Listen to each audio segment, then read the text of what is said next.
pit crew chief headset. I'm going to crawl up on top of the pit box. We're going to bring out our celebrity guest all the way from Los Angeles, California. Let's bring out the one and only Mr. Corey Eubanks. Hey there, Corey. How you doing? I'm doing good, Racing Mason Dixon. How are you? I'm so excited to actually meet you, but it feels like we old friends because I've been listening to that podcast of yours. Congratulations, man. That thing is just something else.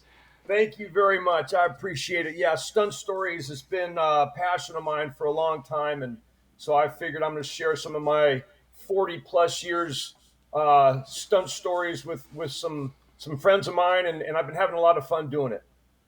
Oh boy! And season one is on here. Hey, we got a slide made up for it to show people what it is and stuff. There it is, right there. So stunt stories hosted by Corey Eubanks, and you can get it on Apple, Spotify, Google, just about anywhere you get your podcast from. And boy, it's so good. Let's see, there's like 27 episodes in season number one, and I tell you what, it was episode number two that caught my heart. The title was "Stealing the General Lee," and dude, you should probably get like a podcast award for that. That was one of the best stories ever told, and it was only like 30 minutes. So you folks, if you haven't heard this podcast yet, that'll suck you in, and it'll get you going. So I want to talk to you about that in a minute, but for you Dukes of Hazzard fans, we got a lot of Dukes of Hazzard fans on today.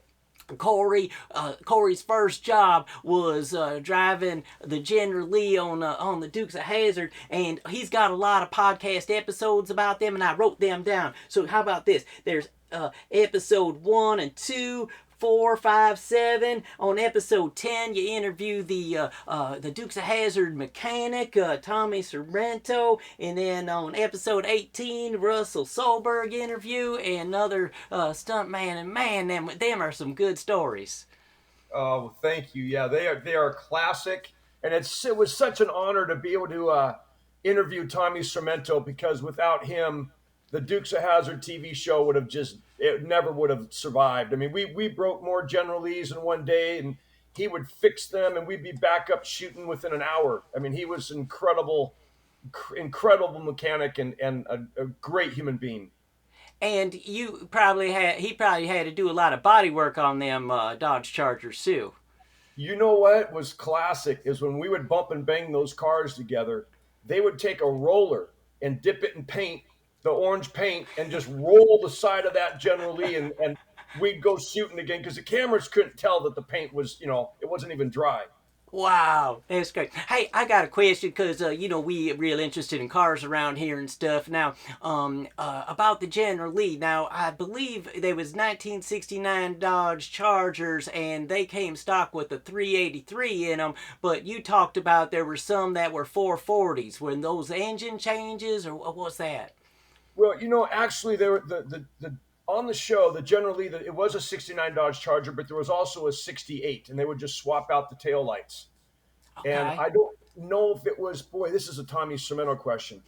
I don't know if it was the '68s that had the 440, or if it was the '69s, or why some of them did and some of them did not. Um, there was one car though that was number 26, and we knew, I don't know if you were aware of this, but the way we could tell the cars apart, because they were all orange with an O1 on them, looked identical, was Tommy would take a glass etcher and he would engrave behind the driver's side on the back window, he'd put a number, whether it would say 73 or '08 or 26. So that's the only way you knew that that was a different car. And everyone kind of had their own car. Like I'm shorter, so I'd have my seat moved forward, and I'd put a bunch of foam underneath it, so I would sit up a little bit higher, and that became my car. And Al Wyatt Jr. had his car, and it was kind of a no-no. You don't drive somebody else's car. Everyone kind of had their own General Lee, which was pretty fun. Oh yeah, that's cool. Now, and what about transmissions? Was they automatic transmissions or manuals or both? No, they were all automatics. all Okay, automatic. because Yeah. yeah, because there's some lines in there about you better get this thing out of second gear and stuff like that, and it's like he was acting like John Schneider's supposed to like shift it and stuff. And how about you talk about? I've been listening to these podcasts, and man, they're good. You talk about some of the tricks and stuff that go on, and you talk about setting up these hydraulic emergency brakes that'll just lock up the rear wheels and stuff. How about on the General Lee back there? Was it just the stock emergency brake foot operated or what? Yes, it was just stock. It was see that was before they started having these what we call a third pedal, which is a hydraulic, your own separate Willwood calipers on its own reservoir system. Back then, it was the emergency brake, uh, and sometimes the cable would get stretched out and you'd have to go in there and kink the cable and try to shorten up the cable so you had a little bit more pedal to push on to lock up the back tires. But on that hard surface that we were driving on, it was literally like driving on ball bearings. It was so easy just to touch that emergency brake to lock up the rear tires. And the trick of whole thing of getting through those turns was the direction that you're going, your momentum, because you could go in hot into a turn and crank the wheel, but you're not going to turn because you're on these ball bearings. So it's very important to set up the ass end of the car to pitch it to get the momentum if you wanted to make the turn. It was it was an interesting thing to have to learn how to do, but it's really helped me a lot throughout my career, especially when driving on wet asphalt. Yeah, that's what when I got the message that hey you running late trying to get to the hotel, and I'm thinking hey I ain't upset if you in traffic and stuff. I know you have a way around that. It's like you've been in Transformers, Fast and Furious. You got it handled. So, um, all right. Hey, I back to this episode 2 now. I was telling people about. So you want to go to your podcast platforms and find stunt stories hosted by Corey Eubanks. In episode 2, it says stealing the General Lee. Now, I don't want you to retell that story because I want people to go there and listen to it. It's a winner. But I got some follow-up questions for you. So if I could just frame it real quick. You and your buddy was in high school, and he calls you up and says, hey, I know where they film Dukes of Hazzard, let's go. And so somehow he talks you into driving, and you go up there and you find the place and you hop the fence, you find a whole slew of General Lees down there, and you took one for a joyride because the keys like fell in your lap, right? They put them up above the visor like the mechanics do sometimes, and it was you driving. That's funny because it's your buddy's idea, right? So a couple follow-up questions I have here now. Now, was there ever a discussion of who's going to drive the General Lee? No, there never was. And also, you failed to mention it was the middle of the night. It was like 1 or 2 o'clock in the morning, but thank God there was that full moon, which you could see. I mean, you could have read a newspaper. It was so bright outside. But no, there was never a discussion of who was going to. And it's funny you asked that because, yeah, I just gravitated toward the car. I wanted to see if the door was really welded shut, and it wasn't. And so I climbed in behind the wheel. Actually, we have a picture of that right, not that night, but we have a picture. I wonder if you know, if you might be in this picture, you might know the people in this. Let me bring this up, but has a picture of the General Lee with the door open right there. Here, let me bring that up. So right there, have you seen this picture before? Yeah, I'm on the far right. I'm, I I'm about thought an that eight. might have been you because you talk about how you was young and you was one of Yeah, the, this is your first job. And hey, do you know who everybody is in this picture? You can, yeah. The gentleman to right next to me in the red shirt is Richie Birch. Now, Richie Birch drove the camera car on the Dukes of Hazzard and would always help strap in the stuntmen when you're going to jump the General Lee. The next guy to his right is Ted Barba, who is going to be on your show tomorrow night. yeah, buddy. The gentleman with the helmet is Jumpin' John Cade. John Cade back in that day, until I stepped on it, came onto the show, he jumped the General Lee more than anybody. The other gentleman, I'm forgetting, I think his name was Ryan. He was the water truck driver. And the gentleman on the far left holding the cable cutters is Steve Purcell. He was one of the special effects men that worked on the Dukes of Hazzard. Oh, that's just great. And thanks to Linda Jacobs, who's a regular watcher. She's a road racer, and she found this picture, and I was excited about that. But you see there that door on the General Lee is open. There's a roll bar right there too, so they wasn't all welded shut. Nope, there's proof right there. Okay, so let's see here. Okay. Now another question I have about episode number 2 is that there was a security guard. You said, and so there's a security guard there, and you sneaking around, and all of a sudden you decide to start the General Lee. Now, weren't you scared that this guy's going to come out and start chasing you?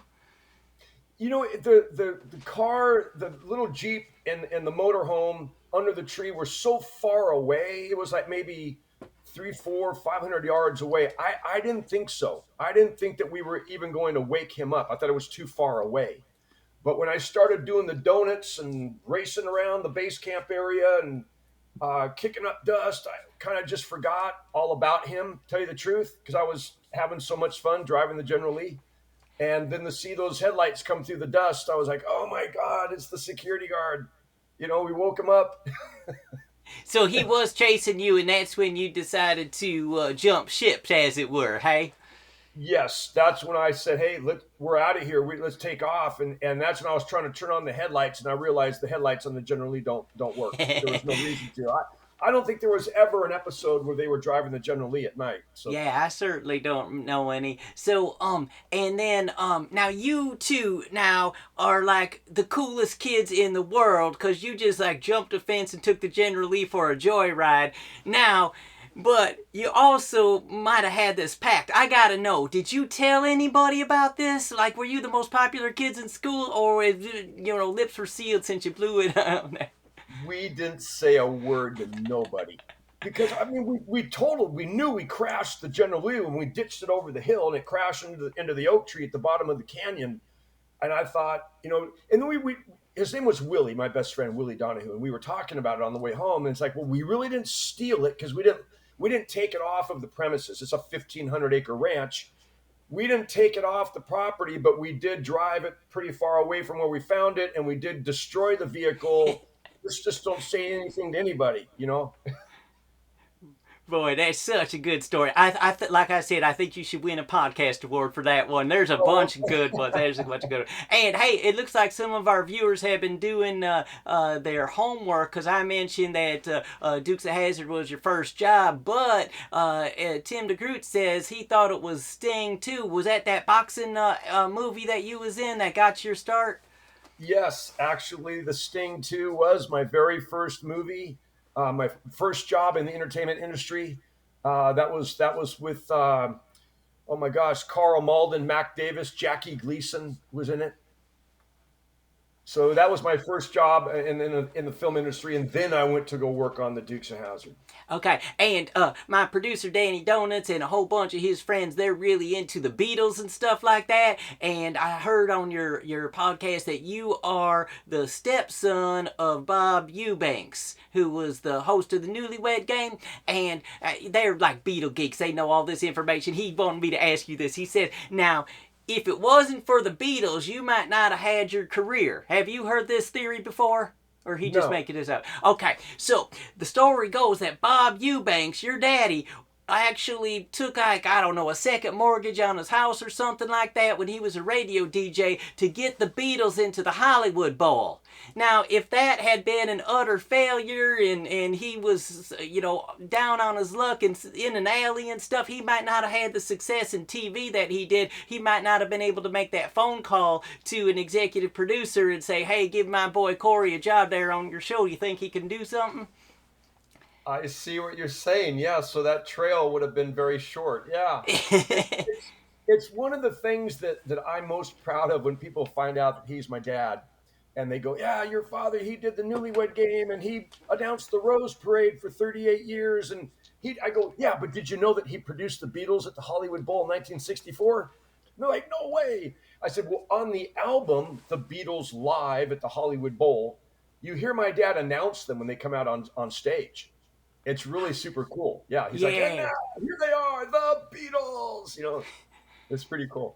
Yeah, that's an exciting story. So, all right, so I have another question. My mamma's might be watching, and she's a big fan of the planes, trains, and automobiles, and date night. And those are two things that you worked on. Did you drive that John Candy car? That must have been cold. He ripped the sides off and going between the semis. And I wish I could say I did, but that was a gentleman named Jeff Jensen, and we actually filmed that portion out in the high desert in a little town called Acton, and there was no snow. They had to take the water truck and make this foam chemical stuff and spray it alongside the highway to make it look like it was snow. But it wow. was actually quite warm that night. Okay, and then that date night, you won an award for that, didn't you? Win a Taurus Stuntman award for the stunts you did in date night. I sure did. I won my second Taurus. I've won three altogether, but my second Congrats. Taurus World Stunt Award was on date night, doubling Steve Carell on that movie. Wow. Okay, we have another question from a viewer that asked: Is who like was the superstar that you was most excited to meet? Because I know you doubled Sly Stallone, Sylvester Stallone, and a whole bunch. Were you ever like really jittery? Like, oh my God, I can't believe I'm gonna work with them. Well, I kind of indirectly already knew Sly, Sylvester Stallone, because I used to box with his brother. But I was really excited to meet Robert De Niro on Midnight Run. And that was the guy because I was always a big fan of his work, and yeah, I think that was a big moment for me when I got to meet. No, I was his stunt double, on Midnight Run, and I got to meet Bobby De Niro. That was pretty cool. Yeah, that's cool. And wait, we one quick one too. Revenge of the Nerds. What'd you do on Revenge of the Nerds? We got some geeks watching. Oh my God, Revenge of the Nerds was my first distant location on a feature film, and we got into all kinds of trouble on that movie. I actually got dropped off. Ogre, I think his name was Ogre, was holding me by my ankles and dropped me off of a rooftop. Do you remember that scene, that part? I don't, but I'm sure. So I remember Ogre. I remember him, but that's Oh, crazy. oh, and John Goodman, John Goodman, the actor. He Yeah. was he was the coach, and that was I remember I met him, and he was a nervous wreck to do his dialogue on set. He was like just came out of the commercial world, and that was like his first feature film, and yeah, it was that was an interesting project to work on, Revenge of the Nerds. Well, yeah, you have how many years? Like a 40-year career in being in Yeah, Hollywood. this is my 41st year, and Man, congratulations. thank you, and I've done 7 Transformers movies now so far.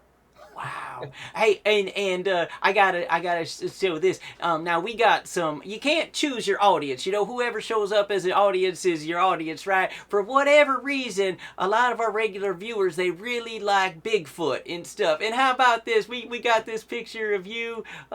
You actually wrote and directed and or wrote and directed Bigfoot: The Unforgettable Encounter. And man, I was laughing out loud on your listening to your stories about that on the podcast. That's crazy. Oh, thank you so much. That was an incredible experience. Ron Howard's dad, Rance Howard, was my writing partner who helped me write the screenplay and is also in the movie. And so is Ron Howard's brother, Clint, is in the movie. But yeah, that story that you heard about everything that happened during the production of that movie was crazy, crazy stuff. And uh, yeah, I hope people get a chance to listen to that and really enjoy the because behind the scenes the things that happen sometimes, especially when you're working with real bears, and a guy dressed like a Bigfoot, and the bear doesn't know that the Bigfoot's not real. Stuff happens. Yeah. Okay. Okay. Here's a question. I never saw Too Fast, Too Furious, but Brian Palmer wants to know: Did you jump the blue Camaro onto the yacht? I would love to lie to you and say yes, I did, but no, I did not. I did But not. I was listening to a podcast. I don't remember what it was, but you said you jumped a car onto a garbage barge or something. That's correct. We were doing a Pontiac commercial, down in Long Beach, and I had to jump a GT. It was like 90 feet out on on the ocean off of the pier out onto the barge, and that was a little nerve wracking because the current was moving the barge the whole time, so it was kind of like landing on a moving target. It was a little nerve wracking. Yeah, well, I can't encourage people enough to go check out your stunt stories. When is season 2 coming out? Are you going to try to do one season a year, or what's your plans?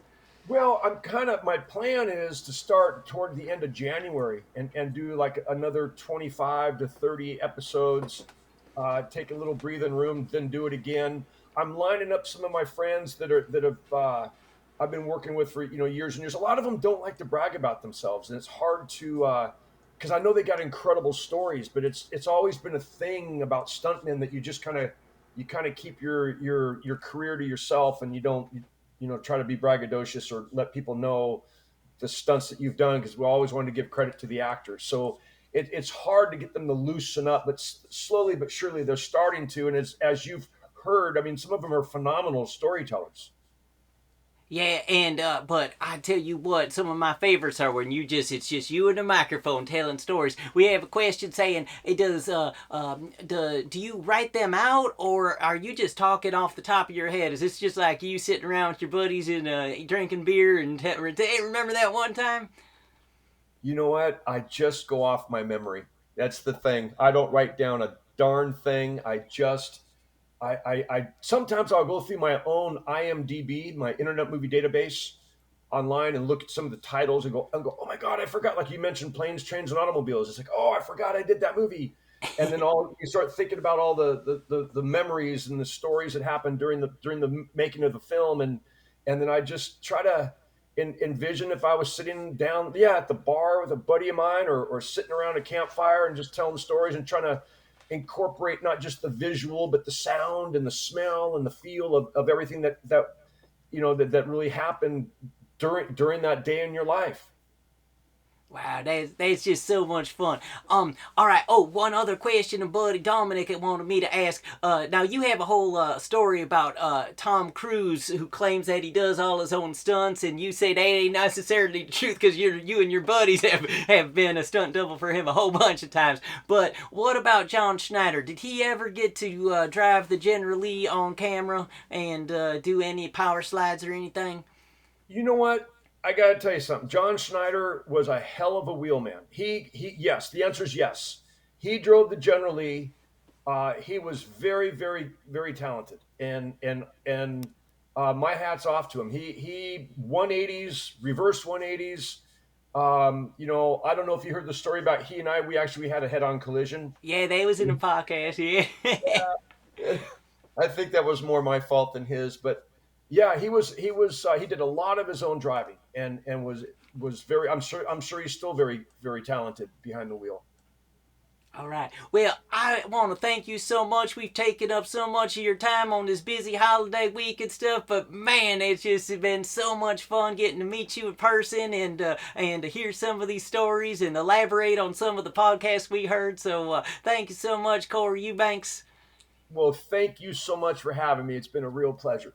All right. Well, hey, you have a good New Year now, and we look forward to catching up on all the episodes on Stunt Stories Season 1, and we look forward to the ones that come out on Season 2. Thank you so much, Mason. All right. Take care now.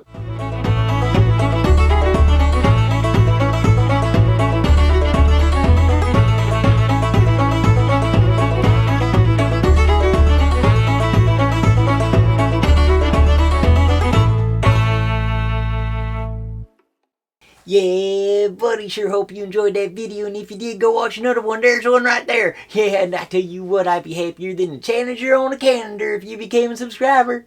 Let's go racing.